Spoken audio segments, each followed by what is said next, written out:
Good afternoon. This week's devotion is O Christmas Tree. Last week, when we looked at the origin of candy cane, it was fairly straightforward. Everyone pretty much agreed where they came from. But the Christmas tree is much more controversial. The main problem is that many people get bent out of shape that it was a non Christian tradition that got baptized for use in the Christian community. So I'm going to start with my thoughts on that. The Christian church has been criticized through the years for forcing Western traditions on other cultures as we conquered and evangelized our way through the rest of the world. Things like making Hawaiian women wear muumuus because their traditional dress offended the Christian missionaries. Paul often told the early church that it's not necessary to force converts to be Jewish first. They just had to believe in Jesus Christ. The church didn't always remember this lesson. But in the case of Christmas, I think we actually did a little better. If you want to be really picky, December 21st probably wasn't the day that Jesus was born anyway. But Europeans had a big midwinter celebration. So then rather than trying to force people to give up their tradition and their feasts and their celebrations, those missionaries gave them new Christian significance. It made it easier to become Christian if it was something that they could relate to and already were celebrating with joy. So the non-Christian Europeans brought evergreen branches into the home for the winter to remind them that winter would eventually end and spring would return. It wasn't a huge stretch to point out that Jesus rose from the dead and brought us eternal life. So the evergreen came to symbolize Jesus's gift of eternal life to believers. After that, not all traditions agree. They point to evergreen traditions from Egypt to Rome to Great Britain, but the consensus is that they were first considered Christmas trees in Germany, oddly enough, around the same time as the candy cane. What they don't all agree on is why.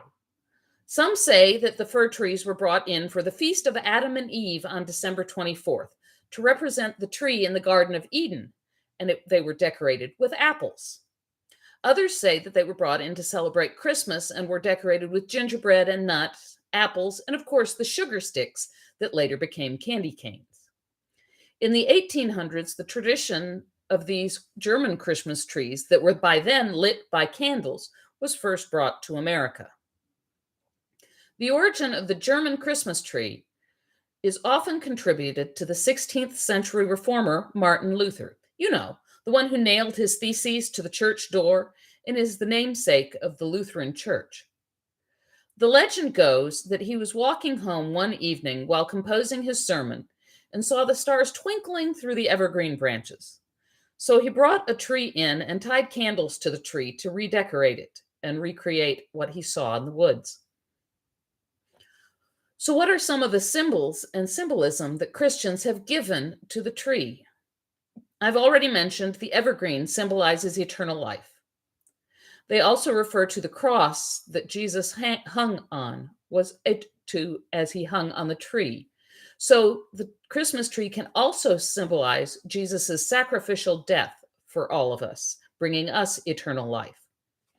The candles represent the light of Christ, and some say, putting it in the window, the light then welcomes Jesus to their home.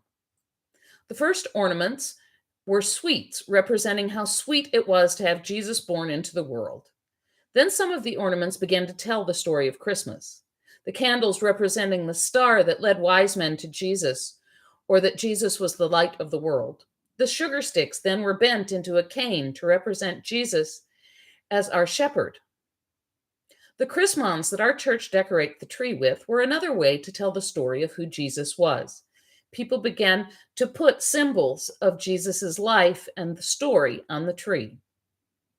Then people began to put gifts to one another on the tree, and then finally under it, to represent the gift that God gave the world in Jesus, or the gifts that the wise men brought to Jesus. Biblically, evergreen wood was used in construction of the temple.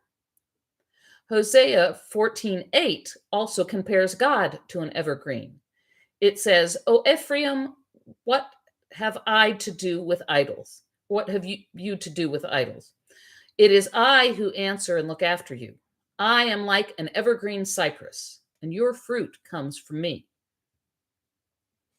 I want to close with one of our Advent readings. Listen to the description of the coming of the Messiah from Isaiah 11, 1 through 3. A shoot shall come out of the stump of Jesse, and a branch shall grow out of his roots. The Spirit of the Lord shall rest on him, the Spirit of wisdom and understanding, the Spirit of counsel and might, the Spirit of knowledge and the fear of the Lord. His delight shall be the fear of the Lord. Well, I hope that this has helped bring some meaning to some of our Christmas traditions. May it help you think more of Jesus when you see your tree. Have a blessed week and a Merry Christmas.